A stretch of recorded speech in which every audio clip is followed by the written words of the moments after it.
Hey everybody, welcome back to my channel. My name is Audrey and today I'm going to be giving you some wedding advice and tips for wedding planning. So I hope you enjoyed this video.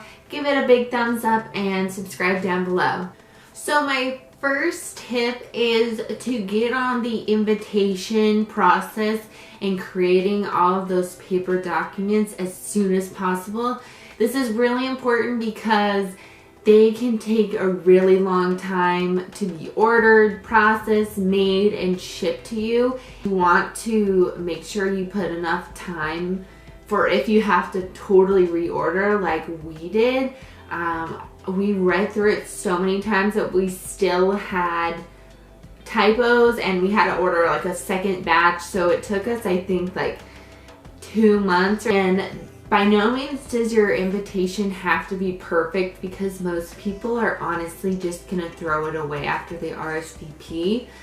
But it is really important that you schedule plenty of time for this because it's gonna allow for more of your guests to come because they'll have the date in mind before, which the save the date cards are a really good idea too as well. My second tip is to make your RSVP card a postcard rather than a letter. So in your wedding invitation, oftentimes you have a paper document that your guests will send back to RSVP. Sometimes they do it on websites nowadays, but I really thought that the physical paper copy was the most accurate and the most people actually RSVP to. So I would really encourage to make that a postcard because your stamp will be less expensive. I think it was only 10 cents for a postcard stamp. So when you include that in your invitation, you are supposed to traditionally provide the stamp for all of those return RSVP letters. So that'll cut your cost down. A normal stamp is regularly like 50 cents and a postcard stamp is only 10 cents. So that can really save your postage and actually a lot of money because by the time you're sending out 300 invitations, that really adds up. My third tip would be to type out and have everything you can be on a computer or at least printed out. I made the mistake of handwriting a lot of things. Me and my mom, we wrote huge lists of guests and drafts and it's just so much harder to edit. You can't even read half of the names because you scribbled them all out and it makes it so much more confusing. It seems really obvious, but for whatever reason, a lot of the planning that we did, we hand wrote, and it just would have been so much easier if we had typed it out on like a Word document and then we could go back and edit whenever we wanted and it's printed and we could have made sure all the spelling was correct at that time. So I would highly encourage to think ahead, to type all that you can out because it's so much easier to edit. You can print multiple copies easily and it's really easy to read as well. The fourth advice or tip that I have is to hire people that you know or also young people. We had a few people help us with our parking and they were happy to be paid a small amount or did it for free. And that was, just a small, like all of it adds up because, $20 here, $50 there.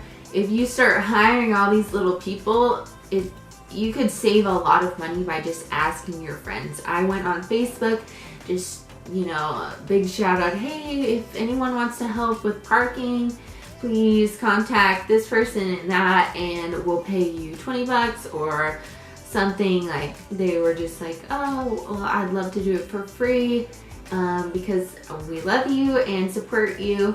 So that is a huge tip. Just for perspective on asking your friends and people you know with how much you can save is at our wedding, we got married actually at a venue where we knew the owners at this house and this huge land and all of that. And it was by no means free, but it was so much cheaper than a lot of the stereotypical wedding venues.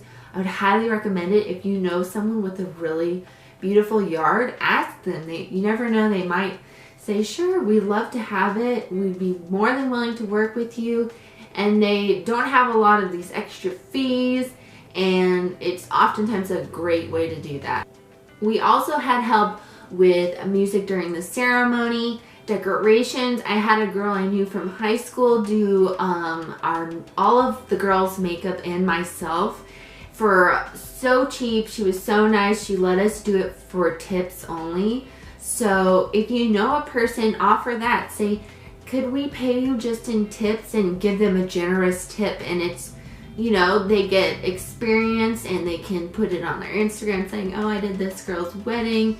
And you get, you know, really good makeup for a low price, and you can save and budget for other things. My next tip is to check out your high schools and see if they have a florist class, because the local high school where I live, they actually will make these flower arrangements. They did all of our flowers, as I'll insert in this clip. And they do the work and like putting it all together for free. All you have to do is donate to their class in this school and that program, as well as pay for the actual cost of the flower. If you've had any experience with flowers, they're extremely expensive. Just for a single rose at cost is $1, at least in San Luis Obispo, California area. So I would definitely encourage to try and incorporate a lot of greens and cheaper flowers. Your florist will let you know about that to cut down on cost.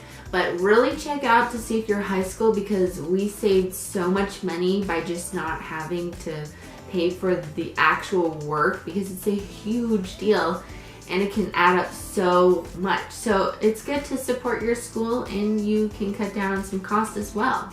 My next advice or tip would to not go cheap on your photographer or your DJ.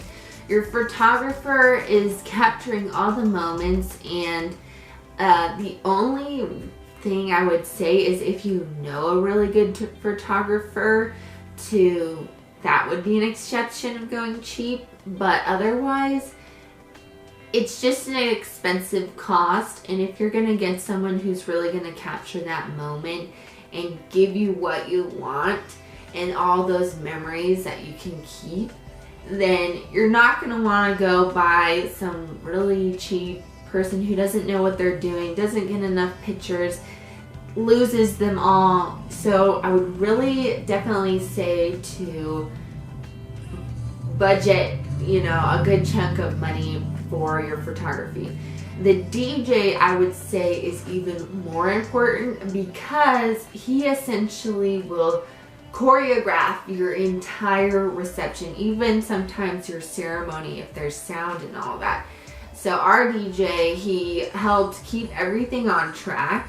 We didn't actually have a wedding coordinator, so he was in charge of a lot of the construction, the entire flow and everything. So I would 100%, if you get a band or a DJ, do not cheap out on that, because it really dictates how the wedding feels and how your guests are gonna perceive the atmosphere. My next tip would to definitely get a wedding coordinator, at least for like the day or a week before. Me and my mom pretty much planned the whole wedding with the help of our friends and some family. And my goodness, we were so stressed. Like, I hate to say it, but by the time the wedding had actually come, we were so relieved, because it was so stressful and just so much was going on. And so if you can afford it, I would seriously budget in a wedding coordinator for the day or something, because we totally enjoyed the wedding, but it was so much work and so much stress. And I think if we just had that person to take at least some of the burdens off, it would have just been a little smoother and less chaotic before. So the day of our wedding was amazing, and I think we just all let go of it all and just let it be. But the week or a couple weeks before the wedding was so crazy. So highly recommend a wedding coordinator for at least a little bit. One thing that might not be appealing to some people is to not hire a bartender. So for our wedding, we just bought a bunch of Mike's Hard Lemonade from the grocery store, and we ordered some wine and champagne for the toast, and then we had a keg of beer. We had quite a few people at our wedding, and that was perfectly fine. We did have to run and go get some more Mike's Hard Lemonade, but not having to tip a bartender, not having to pay this huge massive fee for that was a huge money saver. And you know, everyone who wanted to drink got their drink, and then everyone who didn't, we had that lemonade and water and things like that on the side. At first I was really bummed because I wanted a full-on bar, but I barely had any alcohol, to be honest. I'm sure this advice has been all over the internet, but when you go shopping for your dress, look in the clearance and look for the out of season dresses. My dress, I think originally was $5,000, and we got it on clearance for $1,000, which is still quite a bit of money if you think about it. But I had a huge train, total beating. It was wonderful, all that I could have dreamed of.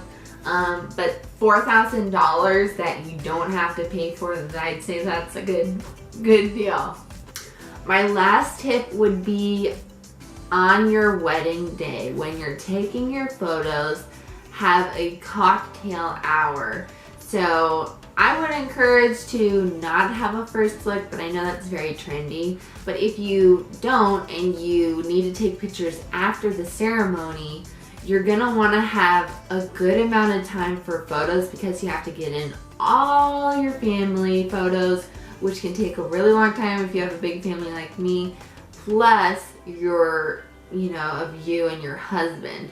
So you're gonna wanna make sure to talk with your photographer and see what they recommend, and really keep that open, and if not, schedule more time than what they say, because from what my photographer told me, we only ended up with like 17 minutes of individual pictures of just Ben and I, which isn't that much. We got plenty of photos and she did a fantastic job, but it was definitely rushed, and we were like running over to the dinner after we were done. But anyways, my advice is to have games and things for your guests to do while they wait, because that time can really add up and guests can get so bored. So at our wedding, we had cornhole, we had just simple appetizers so people aren't starving by the time they get to dinner. So we also had a slideshow going. We had this cute, we got little Polaroid cameras and we strung up some string so guests could take photos with the Polaroids and then hang them up so that we could put them in a little book. Thank you so much for watching. I hope you enjoyed this video and learned some things for your wedding planning, or just agreed with it if you've already been married and you relate hardcore with these struggles. So just remember, when your wedding day comes, to enjoy it and don't let the small stuff get to you. So thank you. Bye.